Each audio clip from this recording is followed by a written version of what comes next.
Summer is a time of vacations, the beach, lots of fun, but for some in our community hit by economic hardship, it's also a time to worry about where they'll find their next meal. For children with school out for the summer, getting proper nutrition can often be even harder. Now, joining me this morning is Don Craco of End Hunger Connecticut, who says there are feeding programs to help, especially for the young, and with her Marilyn Dunkley, a parent who is involved, and your child gets involved with these special summer meals. Yep.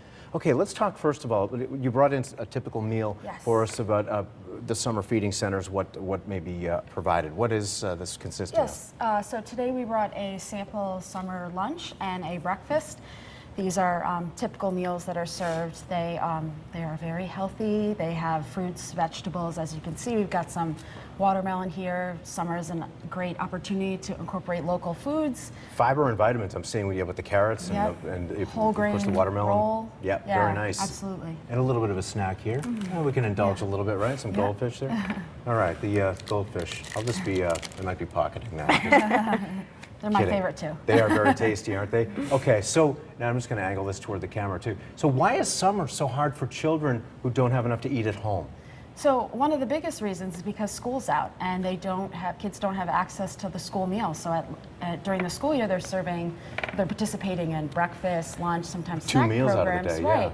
And then summer hits, and families like Marilyn's family have to feed their kids. Right, exactly. Right, yeah. So there are over 150,000 kids that are receiving free or reduced price school meals, and then when summer hits, where are they to turn? So this program, it's a federal program.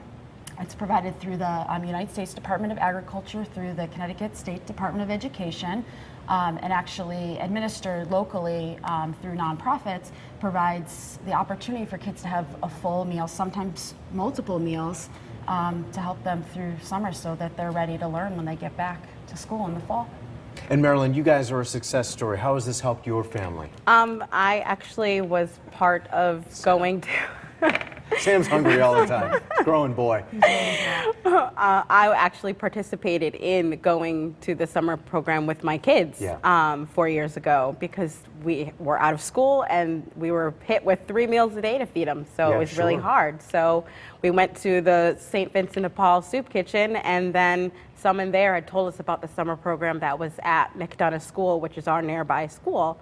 And we started going every day during the summer. And my kids played, they ate, they had breakfast, they had lunch, and they had planned activities. And then I became a site supervisor the following year. Perfect. So they get not only some nourishment, but also the socializing and a lot of activity as well. So either of you could answer this then. What does a family do if they're having that problem? What do they... Sam, again. We have a few different things that they can do. First, I just want to reiterate that these meals are free. They're free to any kid 18 and under in over 500 locations across the state. And all they have to do to find the site nearest them is to either call 211, United Way's 211, or visit our website at ctsummerfood.org, and they can type in their zip code or their address and find the location that's nearest them.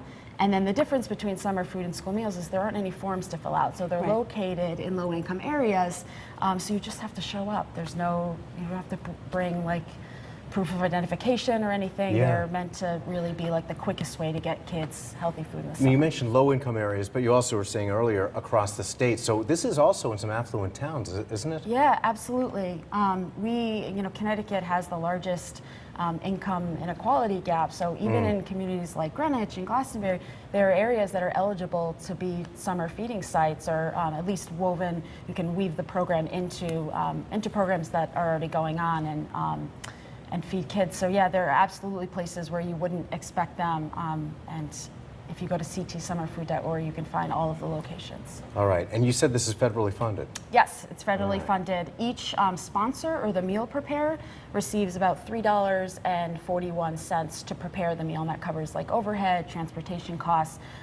Certainly they could do more with more, but there is federal funds to cover these meals. All right, and let's talk about families who maybe don't have school-aged children, or full-on adults who maybe live by themselves who have a problem. You're with End Hunger Connecticut. Yep. Can you talk about something that Sure. they can do maybe? So we're a statewide anti-hunger advocacy and outreach organization.